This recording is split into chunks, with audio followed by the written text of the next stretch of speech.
আমি নষ্ট মনে নষ্ট চোখে দেখি তোমাকে, মন আমার কি চায় বোঝায় কেমনে। আমি নষ্ট মনে নষ্ট চোখে দেখি তোমাকে, মন আমার কি চায় বোঝায় কেমনে। জামাই সেজে আমি হাজির হয়েছি, উপহার কি কি পাবো লিস্টি করেছি। আসসালামু আলাইকুম সবাই, কেমন আছেন দর্শক? চলে আসলাম নতুন আরেকটা ভিডিও নিয়ে আপনাদের মাঝে। দর্শক, এই রাজ আর শারমিনকে নিয়ে আর পারতেছি না দর্শক। এই দুইটা ফকিন্নির ঘরে ফকিন্নি যে পরিমাণ হারকাত করে বেড়াচ্ছে, তাতে সুস্থভাবে যে আসলে ফেসবুকে এসে একটা ভিডিও দেবে এটার কোনো সুযোগ নাই। খালি দেখি হচ্ছে এই চেঞ্জ করে ওই চেঞ্জ করে, মানে সারাক্ষণ চেঞ্জের উপরই থাকে দর্শক। আপনারা বলবেন যে কি চেঞ্জ? এই যে রুমের ডিরেকশন চেঞ্জ করলো, এরপর তারা গেছিল হচ্ছে রাজ যে দোকানে সেলসম্যানে কাজ করতো, অর্থাৎ পূর্ণিমা শাড়ি, সেখান থেকে তারা বিয়ের জন্য শাড়ি কিনবে। তো সেই জন্য হচ্ছে রাজকে নিয়ে গেছে। আর সত্যি কথা বলতে কি, ওই যে বাইরের দেশে কিছু ব্লগ থাকে না, যে কাপল জোড়া হয়ে থাকবে, তারপর একটা জায়গায় ঘুরতে যাবে, ফ্রেন্ডশিপ হয়ে যাবে, এরকম আর কি ব্যাপার স্যাপার। তো রাজ আর শারমিন মিলে চাচ্ছে যে বাবু আর মিমের সাথে একটা কোলাবোরেশন করে ফেলতে। যেমন এখানে দেখাইছে যে আপনার মিম আর শারমিন সামনে হচ্ছে শপিং করতেছে, আর পেছনে হচ্ছে তাদের দুজনের জামাই দাঁড়ায় আছে। মানে এরকম করে হচ্ছে আগানোর চেষ্টা করতেছে আসলে থিমটা।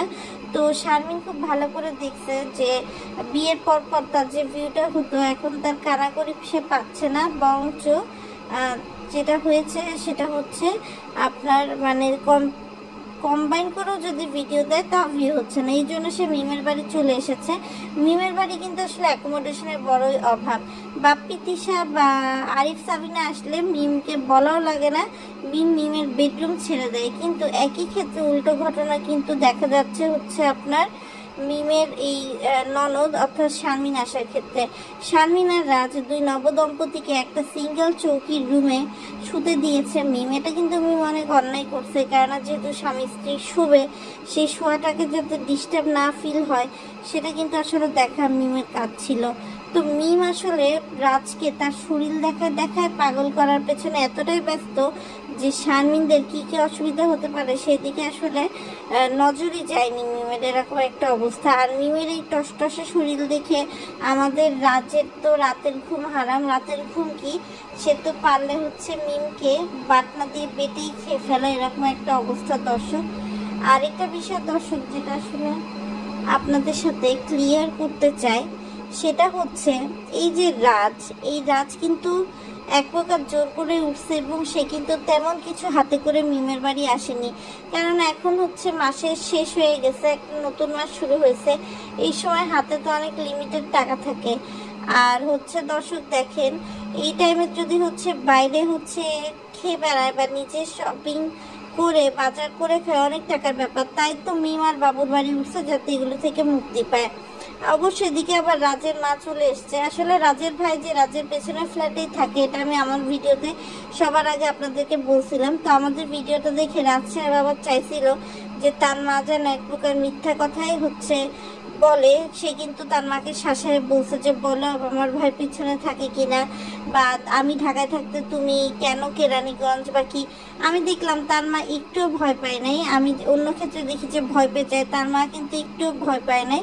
তার মা মানে কথা ঘুরাই নাই, তার মা যা বলছিল সেইখানেই আছে। বাধ্য হয়ে শারমিনকে ক্যামেরাটা বন্ধ করতে হয়েছে দর্শক। বোঝেন ব্যাপারটা, শারমিনের ক্ষমতা হয় নাই, শারমিনের ক্ষমতায় কুলায় নাই যে সে হচ্ছে তার শাশুড়ি যে কথাটা বলতে পারছে না সেটার সাথে একটু জোর দিয়ে বলুক। সব কথা রাজকে দিয়ে বলাইছে। আর রাজের অবস্থা দর্শক দিনকে দিন হচ্ছে ওই যে মোটু পাতলুর মোটুর মতো হয়ে যাচ্ছে।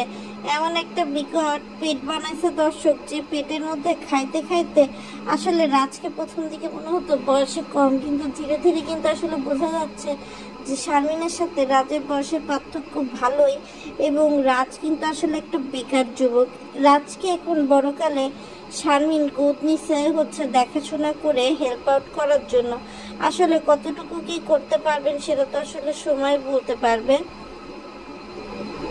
তো দর্শক দেখেন, এই যে শারমিন আর রাজ এরা এইভাবে যে ঘুরতেছে, তারা কিন্তু ছেঁচড়ার মতো ঠিকই আবার পাবনায় যাবে। তারা কিন্তু ঠিকই মিমের সাথে মিলে তিশা তানজিলা এদেরকে ফেস করবে। তবে এবার যেহেতু রাজ নতুন ফুপা, রাজের কাছ থেকে কিন্তু অনেক কিছু একটা এক্সপেকটেশন আছে, তাই না? কেননা শারমিন সেই সময় পার্সিয়ালি তিশার সাথে দিছিল কি দেয় না, এটা নিয়ে কিন্তু অলরেডি একটা কন্ট্রোভার্সি তৈরি হয়েছে। সুতরাং শারমিন আর রাজ চাবে না যে ফার্দার আর কোনো কন্ট্রোভার্সন তৈরি হয়। এখন দর্শক যেটা আরেকটা বলতে চাই সেটা হচ্ছে, এই যে তানজিলা আসলো, তানজিলা আসার পর মানে তিশা কিন্তু কোনো কিছু রান্না করেনি, উল্টো তিশার বাড়িতে রান্না দিয়ে গেছে হচ্ছে আপনার পাপিয়া। এদিক দিয়ে পাপিয়ার সাথে আসছিল হচ্ছে তানভীর, যে কিনা ইতির ছেলে।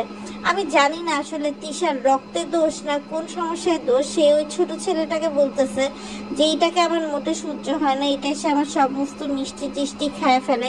আসলে মানে তিশার মতো আসলে লোক, এই লোক যে আসলে কত কিপটা, সে যে মানুষকে কতটুকু দিতে, সে একটা আপেল মিষ্টি নিয়ে 4 জনকে হচ্ছে ভাগ করে দেওয়ার মতো মানুষ, তাহলে সে কতটুকু কি করতে পারে দর্শক আমাদের জানা আছে। আর তানভীরের মতো ছেলে, সে দেখতে যেমনই হোক না কেন, তার চেহারা নিয়ে, তার চোখ টেরা নিয়ে সে এমন হাসাহাসি করতেছে যে পাপিয়ার দিকে তাকালে নাকি তিশার দিকে তাকায়, তিশার দিকে তাকালে নাকি পাপিয়ার দিকে তাকায়। দর্শক তাবিয়া কি দেখতে খুব সুন্দর, আর তিশার মতো মানুষ এক এক সময় এক একটা কথা বলে যে পায়ের জুতোটা খুলে যদি তাকে না মারা যায় তাহলে আসলে শান্তি হয় না। যেমন সে রান্না তো করেই নাই, আবার বাপ্পি যখন তাকে বলতেছে, পাপিয়া তাকে মাছ এনে দিছে এটাই তো অনেক, বাপ্পি আবার বলতেছে যে যদি ইলিশ মাছও তো খাইতাম, তো তিশা আবার বলে যে না, আমি আবার বাইরের লোকের রান্না করা মাছ খাইতে পছন্দ করি, তুমি না খাও আমি খাই। অথচ নিজের মেয়ের জামাইকে নিরামিষ দিয়ে বিদায় করছে। আবার যখন মানে আপনার পপি বেগম ক্ষীর পাঠাইছিল তখন বলছিল সে খাবে না, অথচ ক্ষীরগুলো গাছ এনে গিয়েছে। ইভেন বাপ্পির কথা যদি বলি, বাপ্পিও কিন্তু বাসায় বসে বসে কুমড়ো পাঠাস হচ্ছে। আমি একমাত্র ফাতিহার ব্লগেই শুনি, ফাতিহা বলে যে ভাইয়া অনেক টেনশনে আছে, ভাইয়া অনেক টেনশনে আছে, কিন্তু বিশ্বাস করেন বাপ্পির ভিডিওতে আমি বাপ্পির চেহারায় টেনশনের টও দেখতে পাই না দর্শক। দেখে মনে হয় উল্টো তারা অনেক ভালো আছে, তার শাশুড়ি নাই ডিস্টার্ব করার জন্য, তারা ইচ্ছা মতো উপরও দখল করছে নিচেও দখল করছে, এরকম একটা অবস্থানে হচ্ছে তারা আছে। আরেকটা বিষয় দর্শক যেটা না বললেই না, সেটা হচ্ছে এই যে তানজিলার বিয়ে হবে, এই তানজিলার বিয়ের কথাটাও কিন্তু আপনাদের সামনে আমরা আগেই তুলে ধরছিলাম যে আগের বার ইভেন্ট ম্যানেজমেন্ট গ্রুপকে দিয়ে তানজিলা বিয়ের প্রোগ্রামে স্পন্সর করেছিল, যে কারণে কোনো ভিডিও বা ব্লগ এভাবে কোনো কিছু হচ্ছে আপলোড করা হয় নাই, তো ভালো ইনকামটাও তো হয় নাই। আর এখন যেহেতু অক্টোবর মাস ভালো একটা ইনকাম করার মাস, তো তানজিলার লক্ষ্য হচ্ছে অক্টোবর নভেম্বর ডিসেম্বর এই 3 ফেস্টিভ্যাল মাসে সে হচ্ছে বিয়ে করে আবার রিক্রিয়েট করবে, যাতে এই ভিডিও দিয়ে পদ্মাচরবাসী করে খাইতে পারে। তো পদ্মাচরবাসী বলাতে আমার মনে পড়লো খুকি আপার কথা, যে কিনা আজকাল মণিপুরে ঘুরে বেড়ায়, লেন্স পরে ঘুরে বেড়ায়। আমাদের খুকি হয়ে গেছে মডার্ন, সে ছাদ ঢালাই দেবে, তো তার মনের ইচ্ছা যে সে নতুন যে রুম বা ঘর বানাবে সেখানে সবকিছুই নতুন আনবে, ফার্নিচার থেকে শুরু করে পারলে নিজের স্বামীর জন্য একটা নতুন সতীন পর্যন্ত নিয়ে আসে আমাদের খুকি।